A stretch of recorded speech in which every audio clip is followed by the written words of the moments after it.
हमने school, colleges और universities और मदरसों में हम विज़िट किए, जहाँ पे हमने हेल्थ अवेयरनेस के कैंप्स बताए कि तिब्बे नबवी क्या है और तिब्बे नबी की क्या नीड्स है। हमारे पास कॉल्स बहुत सारे थे। कॉल्स में कई सारी बीमारियां थी, डायबिटीज़ थी, शुगर थी और भी कई सारी चीज़ें थी, कैंसर्स थी, इवन डायलिसिस वाले पेशेंट थे। तो ये तमाम पेशेंट्स में से 80% जो कॉल्स थे ना, वो एक बीमारी को लेकर के था, जिसको हम और आप मास्टर पेशेंट, यानी जिसको हिंदी में मुस्तजनी के नाम से जाना जाता है। ये जब नज़ीर भाई हमने ये सारी चीज़ें जब सुनी कि मास्टर पेशेंट के बारे में अगर 300 कॉल्स है तो 200 कॉल मास्टर पेशेंट पे, अगर 100 कॉल है तो 80 कॉल मास्टर पेशेंट पे, दीगर और भी बीमारियां हैं, तो अयादत सफ़र में हमने सोचा कि एक सर्वे करते हैं कि आखिर इंडिया में क्या हो रहा है, क्यों आज 14 साल के बच्चे, 15 साल के बच्चे, 16 साल के पहले बच्चे जो है मास्टर पेशेंट जैसी बीमारियों में मुब्तला हो रहे हैं, इन्वॉल्व हो रहे हैं। फिर उनके ऊपर हेल्थ पे और फिजिकली उनके मेंटली हेल्थ पे क्या इसके इम्पैक्ट पड़ रहा है। तो जब हमने मदरसे, मस्जिद, स्कूल, यूनिवर्सिटीज में जब विजिट किए और जब हमने इसके हवाले से अवेयर किए कि लोगों को बताया तिब्बे नबी क्या है, हम अपनी बीमारियों को कैसे दूर कर सकते हैं और मास्टर पेशेंट क्या है, तो फिर जो हमारे पास रिव्यूज आना शुरू हुए कि बच्चों के जिस तरह रोने के अंदाज, बच्चे कॉल करते हैं, वो बोलते हैं कि हम 14, एक बच्चा तो ऐसा जो अभी मेरा हालत फिलहाल आपके बेंगलोर में आना हुआ, बेंगलोर में अभी हमारे होटल में कुछ बच्चे आए जो हमारे सोशल मीडिया को देख के आए, बच्चों की उम्र 16-17 साल, उनका अज़्वा खास दिखना ही खत्म हो गया। वो बच्चे रो रहे हैं, वो बच्चे बोलते हैं कि हमारा सुसाइड करने को दिल चाहता है, मरने को दिल चाहता है, हमारे पास कोई रास्ता ही नहीं बचा, हमने दुनिया भर की दवाइयां खा ली। क्योंकि मास्टर पेशेंट को समझने के लिए इसकी पूरी थ्योरी को समझना पड़ेगा कि आखिर मास्टर पेशेंट से क्या नुकसान है। क्योंकि आज स्कूल और कॉलेजेस में हमने हैदराबाद, बेंगलोर में सर्वे किया, स्कूल और कॉलेजेस में बाज़ाब्ता कुछ एनजीओ जा रही हैं और बोल रही मास्टर पेशेंट किया करो, इसके फायदे, जबकि हदीस मुबारका में देखा जाएगा, रिलीजन के हिसाब से देखा जाए, चाहे किसी भी रिलीजन के हिसाब से, तो ये जो अमल है, ये जो काम, इसको हराम किया गया और हराम के बॉडी पे काफी इफेक्ट है। जैसे 2 सब्जी रखी हुई, एक को मैंने हाथ से निकाला, एक को चम्मच से निकाला, जाहिर सी बात है हाथ वाला जल्दी खराब हो जाता है, चम्मच वाला लॉन्ग टर्म चल जाता है, क्योंकि हाथ में किस्म का बैक्टीरिया होता है पोलैंड करके, जब वो बैक्टीरिया जब फूड से इंटरेक्ट करता है तो उसको डिकम्पोज, सड़ाता, गलाने का काम होता है। उसी तरह जब निवाले उठाते मुंह में रखते हैं, 09 में इंटरेक्ट करता है तो वो उसके न्यूट्रिशन को निकालने के लिए और समझने के लिए आसानी हो जाती है। उसी बैक्टीरिया को अज़्वे खास पे रगड़ रगड़ के निचला जो रगे होती, वेन्स एटाई कहते हैं, वो कमजोर हो जाती है। अब कमजोर होती थी, टेढ़ापन आ रहा है। अब टेढ़ापन आने की वजह से पहले तो लोगों के न्यूट्रिशनल अच्छा होते थे, लोग एडॉप्ट कर लेते थे, लेकिन अब उनका न्यूट्रिशनल ही खराब है, ग़िज़ाई खराब है, एस्ट्रॉइड्स खा रहे हैं बच्चे। तो फिर उसके बाद क्या कर रहा है, अब ये बैक आ रहा है। इंडिया में अभी तक, जहां तक हमने एक सर्वे किया है, कई हजार बच्चों के जो है पेनिस बैक मार चुके हैं। ये माँ बाप समझने का नाम ही नहीं ले रहे। बच्चों के 30 साल 35 साल की उम्र में शादी कर रहे हैं, तब तक ये अपनी जवानी को नजाजत खाने, पकाने और टॉयलेट में बाहर ले रहे हैं। और ये समझना है, मदरसों के बच्चों को जब हमने बैठाया, बच्चे रोते, तहज्जुद की नमाजों में दुआ कर रहे हैं और रो रहे, गिड़गिड़ा रहे, अल्लाह बचा ले, क्योंकि ये गुनाह है, इसमें पढ़ने के बाद वो बच ही नहीं पा रहा है। अब वो चाहता है, वो बच्चा ये नहीं चाहता है गुनाह करे, क्योंकि इंसान की फितरत गुनाह करना है, लेकिन उस पर तौबा करना एक ईमान वाले की पहचान है। अब वो चाहता है बचे, लेकिन कैसे बचेगा? कभी आपने अपनी औलादों को साइड में लेके बैठ के समझाया कि मास्टर पेशेंट क्या होता है, इसकी क्या नहूसत है? कभी मां लेके बैठी बेटी को कि मास्टर पेशेंट क्या होता है? आपको पता है मर्दों से ज्यादा मास्टर पेशेंट करने वाली बच्चियां हमारी। आप होटले चले जाओ, आप जितने भी आप सर्वे कर लो, जाके देखो वहां पे रजिस्टर में किसके नाम ज्यादा लिखे हुए। आपके बच्चे और बच्चियां रास्ते तलाश कर रहे हैं, क्योंकि आपने कोई रास्ता नहीं छोड़ा। यह हमारी जिम्मेदारी थी कि हम अपने बच्चों को लेकर के बैठते, बात करते। एक भाई की जिम्मेदारी थी वो अपने भाई की तश्कील करे। अब दोनों जगह तस्कीरा नहीं हुआ, दोस्तों को बोल नहीं सकता। मदारिस और मसाजिद में कोई ऐसा काउंसलिंग ऑफिस नहीं बनाया गया। दारुल कज़ा, दारुल निज़ाम, दारुल सेहत हमारी मस्जिदों से निकल गया, जबकि ये निज़ाम मस्जिद नबवी में थी, ये निज़ाम खिलाफत के वक्त में था, लेकिन निकाल दिया गया। अब वो कहीं तस्कीरा नहीं करता है, फिर वो सोशल मीडिया पे वीडियोस देखता है। वो देखता है ऐसे हकीमों को जो सुन्नतों के लिवाज में भेड़िया बैठे हुए, वो सिर्फ दवाई और माजून बेचने के लिए उसकी काउंसलिंग करने के बजाय उसको ऐसी दवाइयां और ऐसी जड़ी बूटियां और खिला रहे जो उसके अंदर और मजीद जोश पैदा करे। पहले होता था लोग 18, 19, 20 साल के बाद बॉडी में जोश का एक मरहला तो होता था, लेकिन अब क्या होता है कि जो चिकन हम फार्मिंग वाले चिकन खाते हैं, वो जाहिर सी बात, वो चिकन को एस्टेरॉयड खिलाया जा रहा है, वक्त के पहले बालिग किया जा रहा है, इनडायरेक्टली वही चिकन हम बच्चों को भी खिला रहे हैं। तो बच्चे वक्त के पहले बालिग हो रहे हैं। फिर ये सोशल मीडिया, मोबाइल में एड्स के नाम पे ऐसी चीजों को प्रमोट किया जा रहा है, वो नहीं चाहते हुए भी बदनिगाही में मुब्तला है। अब जो मदरसे के बच्चे रो रहे हैं, गिड़गिड़ा रहे हैं, उनके पास रास्ता ही क्या बचा है? किसी ने बताया नहीं, मदरसों में तस्करा नहीं हुआ। सोशल मीडिया पे वो ऐसे हकीमों को, ऐसे दज्जाल लोगों को तलाश करके फिर ऐसी चीजों में इलाज कर रहे हैं। वो मजीद उनको दवाई खिला खिला के उनके वक्त, पैसे और उनकी आखिरतों को बर्बाद कर रहे हैं। कितने ऐसे लोग हैं, पिछले गुजिश्ता एक साल का मैं आपको रिव्यू बताता हूं, 6942 सुसाइड केसेस है इस केस को लेकर के। हमारे बॉम्बे में हमने दारुल कज़ा का निजाम है, लड़की बैठी हुई, लड़की का बाप बैठा हुआ है और पूरे घर वाले बैठे हुए। लड़की कहती है मैं इस लड़के के जिंदगी भर खर्चे निभाऊंगी, इसके हर जरूरत को पूरी करूंगी, घर में बैठा रहा, इसको खाए पिए सब मैं करती, लेकिन ये इस लायक तो हो कि मेरी जरूरत पूरा कर सके। अब तलाक के केसेस खत्म होते जा रहे हैं, बच्चियां खुला ले रही हैं। ये समझना पड़ेगा, आपकी औलादें माजूर होते जा रही हैं। और मैं जो सर्वे किया हूं इंडिया का, एक सर्वे बता रहा हूं, एक थ्योरी पेपर बता रहा हूं, सिर्फ 5 साल इंतजार करो, ये जो दज्जालियत आई है, आपकी औलादें एक औलाद पैदा करने से भी महरूम हो जाएंगे। और ये होगा, ये 5 साल का तो एक मैंने एक्सेस टाइम बताया, इसे 3-4 साल में देख लो। क्यों? सुबह का हमारा नाश्ता क्या है? चाय बेकर्स, फिर उसके बाद आर्टिफिशियल फूड, फिर उसके बाद फ्रीज के निकले हुए फ्रोजन फूड, फिर उसके बाद आरओ या फिर जो है डिस्पेंसरी के वाटर हम यूज कर रहे हैं। ये तमाम वो चीजें हैं। फिर हमारा तेल खराब हो गया, फिर हमारा नमक खराब हो गया। आप नमक की बात करते हैं, नमक मिनरल्स 2 ही चीजों में, एक पानी में, एक नमक में। अब नमक को खराब कर दिया गया और पानी को खराब हम खुद कर रहे हैं। नमक जो समंदर का था, अल्लाह ने उस समुंदर के जानवर और जानवरों के लिए रखा। अल्लाह ने इंसानों के लिए पहाड़ का नमक रखा, जिसको सेला सेंडा पिंक सॉल्ट के नाम से जानते हैं। होता क्या है कि ढेला वाला नमक हम गाय भैंसों को खिला रहे हैं और गाय भैंसों वाला नमक हम खुद खा रहे हैं। ऑयल, ये जितने भी रिफाइंड ऑयल है, जमने वाले थे, विश्वास नहीं होता, अपने किचन के दीवालों पे हाथ मारो, चिपचिपाहट सी आती है, एग्जॉस्ट फैन में पूरी काली परत जमी होती है। नहीं देखना अपने वॉश बेसिन में, देखो पूरी पूरी काली परत जम। ब्लॉकेज का सबसे बड़ा रीजन, आज ब्लॉकेज को लोग रो रहे, 20 साल से 30 साल के बच्चों को हार्ट केसेस, 35,000 बच्चों के डेथ केसेस है हार्ट को लेकर के इन 3 सालों में। इसका जिम्मेदार कौन? ये तेल। फिर उसके बाद ये जितने फूडिंग का लाइफस्टाइल चेंज हुआ, ये बीमारियां पैदा हो रही। और सबसे ज्यादा खतरनाक जो है ना, ये स्टेनलेस बर्तन है। हम 12 कहते हैं कि हम मिट्टी के बर्तनों में खाना खाया करें, मिट्टी के बर्तनों में पकाओ। अरे चले जाओ गैर हमारे भाइयों को देखो, मंदिरों में बड़े बड़े डेग रखे हुए मिट्टी के भगोने में, उनको खाना खा रहे यार।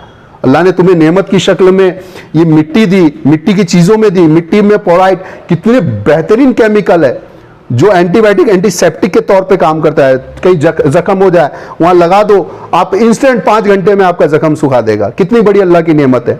वो ऐसी चीजें जिसमें पानी, पीएच और टीडीएस सेफ रहता है, खाना के तमाम न्यूट्रिशनल को सेफ रखता है। लेकिन होता क्या है कि हम स्टेनलेस बर्तन में बनाते और खाते।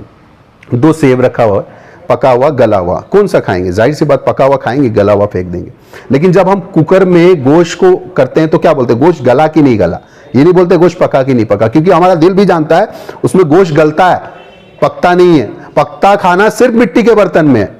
और इसका रीजन क्या है? आज इंडिया में अगर आप WHO के रिपोर्ट्स को उठा के देखेंगे तो कैंसर्स का सबसे बड़ा जो रीजन है वो स्टेनलेस बर्तन है, जिसमें आज हर घर, हर फर्द जो है खाना खा रहा है। उसका रीजन क्या है? पहले लोग आग में खाना पकाते थे, लकड़ी से या कोयले के आग से निकलता था। लेकिन अब जो एक खाना पकता है वो रेडिएशन के टेम्परेचर में पकता है, क्योंकि गैस का एक नॉर्मली टेम्परेचर रेडिएशन है, जिसको CTR रेडिएशन के नाम से हम कन्वर्ट करते हैं मेडिकल टर्म्स में। CTR रेडिएशन है। और जो बर्तन का पोलाइट और कोरियल जो रेडिएशन है बर्तन का, स्टेनलेस बर्तन का, वो रेडिएशन जब हीट मारता है तो वो रेडिएशन आउटपुट देता है। तो जब CTC और CTR और कोराइट रेडिएशन जब इंटरेक्ट करते हैं तो खाने को सड़ाता और गलाता है, जो खाना हम खाते हैं। यानी कुल मिला के ये हमारा पेट आज कूड़ादान है। फिर बीमारियां तो पैदा होंगी। आज तरह तरह की, आज डायबिटीज़ है, शुगर है, फिर ये है, फिर ये चीज़ें, ये सारी चीज़ें हेल्थ को बिगाड़ने में। और मैं बारहा ये कहता हूँ माँ बाप से, अपने बच्चों के ऊपर शफकत वाले हाथ रखो, उनसे पूछो ये आज गलत हाथों में जा रहे हैं, लोग इनको मिसगाइड कर रहे हैं। अपने मस्जिदों में ऐसे प्रोग्राम रखो। हमारे पास एक मुकम्मल पेथी है तिब्बे नबी, इस पर बहुत रिसर्च हुआ है। इसमें बॉडी, क्योंकि तिब्बे नबी को 3 सेगमेंट में डिवाइड किया गया है, एक एग्रीकल्चर, एक ह्यूमन बींग, एक एनिमल्स। इन 3 चीज़ों पे तिब्बे नबी मुश्तमिल है, जिसमें रहमतुल आलमीन वाला कॉन्सेप्ट, अल्लाह ने नबी को इंसानियत की हर ज़रूरत पे रहमत बना के भेजा और आपने भी हमारी हर ज़रूरत पर बताया है। इवन मैं कहता हूँ, मैं यकीन के साथ कहता हूँ, तिब्बे नबवी में मौत के अलावा हर बीमारी की शिफा है। मैं मस्जिद नबवी में खड़े होकर के कसम खा के कह सकता हूं कि इसके बारे में मेरे नबी ने मस्जिद नबवी में ही बोला है कि फॉर एग्जांपल कलौंजी दाना, ब्लैक सीड जिसको हम जानते हैं, आपने कहा कलौंजी वो काला दाना है जिसपे मौत के अलावा हर बीमारी की शिफा है, यकीनन हम जानते हैं। लेकिन जब इसके अगर कोई भी चीज़ पे रिसर्च की जाती है तो उससे पिछले रिसर्च को देखा जाता है। जब इस पे पिछले रिसर्च देखे गए तो 80% तो हमारे गैर भाइयों के कलौंजी पे रिसर्च पेपर से, 20% मुस्लिम के रिसर्च पेपर से। कलौंजी वो काला दाना है, यकीनन मौत के अलावा हर बीमारी की शिफा है, लेकिन हमें समझना पड़ेगा किस तरीके से हम उसको यूज करें और किस वक्त में किसके साथ उसको एडिशनल करें। क्योंकि कलौंजी वो काला दाना है जो टेम्परेचर के हिसाब से अपना बेनिफिट को बदलता है। फॉर एग्जांपल तहज्जुद के वक्त में एक टेम्परेचर का म्यार अलग होता है, तो तहज्जुद में वार्म वाटर और शहद के साथ लेने से थ्रोट इन्फेक्शन, साइनस, माइग्रेन के लिए बहुत अच्छा है। उसी तरह फजर के बाद, सूरज निकलने के बाद कलौंजी को लिक्विड के साथ लेने के अलग फायदे हैं। कलौंजी को असर और मगरिब के दरमियान उसका स्टीम लेने, यानी स्टीम नाक के जरिए इनहेल करने से माइग्रेन के कई सिम्टम्स दूर किए जा सकते हैं। इवन जो है कैंसर्स के लिए इशा के बाद का जो एक वक्त है जिसमें 2 चीज़ें हैं, एक जैतून का तेल, एक शहद के साथ उसका इस्तेमाल करने के अलग फायदे। तो तिब्बे नबी में यकीनन मौत के अलावा हर बीमारी की शिफा है। इस पर बस हमें गाइडेंस की ज़रूरत है। मैं आप लोगों को इन्वाइट करता हूँ आपके हम बेंगलोर में आए, इस एम के लिए, इस मकसद को लेके आए, आप अपने बच्चों को भी लेकर के आए। मैं ये गुजारिश करता हूं अपने बच्चों की काउंसलिंग कराएं। काउंसलिंग के कोई पैसे नहीं जाते, अल्हम्दुलिल्लाह ये काउंसलिंग बिल्कुल फ्री ऑफ कॉस्ट रहेंगे। अपने बच्चों की काउंसलिंग कराओ ताकि वो इन आने वाली बीमारियों से बच सके। और दूसरी चाल, तिब्बे नबवी पे अल्हम्दुलिल्लाह मेरी भी खुद की किताब है और कई किताबें इस पे लॉन्च भी हो चुकी है, जिसको बआसानी हम हासिल भी कर सकते हैं। और दूसरी बात यह है कि इसमें अल्हम्दुलिल्लाह हमारे पास हर वो चीज़ें हैं, चाहे फ्रूट्स की शक्ल में हो, चाहे वो वेजिटेबल्स के शक्ल में हो, चाहे वो फिर हर्ब्स की शक्ल में हो, जिसको हम इस्तेमाल करके हर बीमारी में इस्तेमाल कर सकते हैं। फॉर एग्जाम्पल हमारी ज़िंदगियों से सुन्नतों की जगह खाली हुई तो शैतानियत, दज्जालियत आ गई। सुन्नत था मिसवाक, छोड़ा, दज्जालियत की शक्ल में पेस्ट आ गया। सुन्नत था तलह। तल क्या है? तल एक फ्रूट है जिसका जिक्र अल्लाह ने कुरान में कहा है।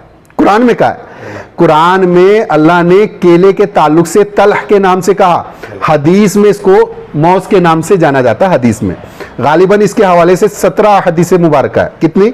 17 हदीस मुबारक केले के हवाले से। और केला अल्लाह ने दुनिया में बेहतरीन पेस्ट दिया, बेहतरीन पेस्ट। हमने उस सुन्नत को छोड़ा, दज्जालियत में पेस्ट आ गया। पेस्ट में क्या? सोडियम लोरेन सल्फाइड, मोनोसल्फाइड, जो कैंसर्स करने के लिए बहुत सफिशिएंट है। कैंसर करना हो तो ये पेस्ट का इस्तेमाल करने लगो। केला दिया अल्लाह ने, zinc, potassium, magnesium, phosphorus, iron, calcium, vitamin के स्रोत, सारी चीजें मौजूद है। करना क्या है? केला ले, थोड़ा सा पका हुआ केला पेस्ट बना ले, दांतों में लगाए, मिसवाक कर ले। जिनको पायरिया, ठंडा गर्म पानी, पीलापन, इंस्टेंट फायदा चाहिए, वो चाहते हैं अब भी करो और शाम तक फायदा मिल जाए, वो केला करे और मिसवाक कर डाले, अल्लाह उसमें शिफा दे देगा। अल्लाह की नेमतों से नफा हासिल करो। और केला के 4 किस्म होते हैं, एक कच्चा केला, एक पका केला, एक आधा कच्चा आधा पका केला, और एक पूरा ऐसा केला जो बिल्कुल काला काला हो जाता है, सड़ सा जाता है। पका केला खाने के अलग फायदे, उसके अलग तरीके से अलग यूज करेंगे तो अलग फायदे। आधा कच्चा आधा पका केला को अलग तरीके से इस्तेमाल करके अलग फायदे। पूरा पका केला को खा के अलग फायदे। और जो बिल्कुल सड़ा गला केला होता है जिसको फेंक देते हैं, अल्लाह उसमें सबसे ज्यादा गुड बैक्टीरिया बनाता है जो कैंसर के लिए बहुत फायदेमंद है, जिसको हम फेंक देते हैं। कैंसर वालों को अल्हम्दुलिल्लाह हमने खिलाया, बहुत फायदे होते हैं। डायलिसिस वाले पेशेंट के लिए बहुत फायदेमंद है। तो ये अल्लाह की नेमत है। तो तिब्बे नबवी के जरिए अल्हम्दुलिल्लाह यहाँ कैंप्स रखा गया जहाँ हर बीमारी की वो होगी। और मैं दिल से शुक्रगुजार हूँ कनाडा हमारे नज़ीर भाई का, और ये जितनी भी टीम आई हुई है, हमारे ख़ास तौर से अब्दुल राजिक भाई का, जो यहाँ ये सारी चीज़ों को देख रहे हैं। अल्लाह आप लोगों से भी गुजारिश करूँगा इन लोगों के हक़ में दुआ भी करें और हमारे हक़ में भी दुआ करें। और मैं एक ही गुजारिश करता हूँ कि अपने रब से जुड़ जाओ, अपने रब से जुड़ जाओ। दुनिया में हर परेशानी, हर बीमारी का हल अल्लाह के पास है। यकीनन बीमारी अल्लाह की तरफ से, शिफा अल्लाह की तरफ से। अल्लाह ने हर शय पे फरिश्ते मुकर्रर किए, गुनाह लिखने पे, नेकियां लिखने पे, हर चीज पे, लेकिन शिफा अल्लाह ने किसी को नहीं दिया। किसी को नहीं दिया अल्लाह ने शिफा का इख्तियार। अल्लाह के हाथ में, अल्लाह से मदद मांगो, नमाजों की पाबंदी करो, नमाज में रुकू और सजदे लंबे किया करो। ये बहुत अच्छा एक्सरसाइज है, ब्लड फ्लो मेंटेन होता है, हार्ट वालों के लिए बहुत फायदेमंद, ऑर्थराइटिस के लिए बहुत फायदेमंद है। तो इसी तरह तिब्बे नबी में कई चीजें हैं, कई हर्ब है, कई इंग्रेडिएंट है। आप आए इंशाल्लाह। मैं खुद यहाँ डायबिटीज का पेशेंट बैठा हुआ हूँ, मेरे को गालिबन 400 से अबव डायबिटीज था।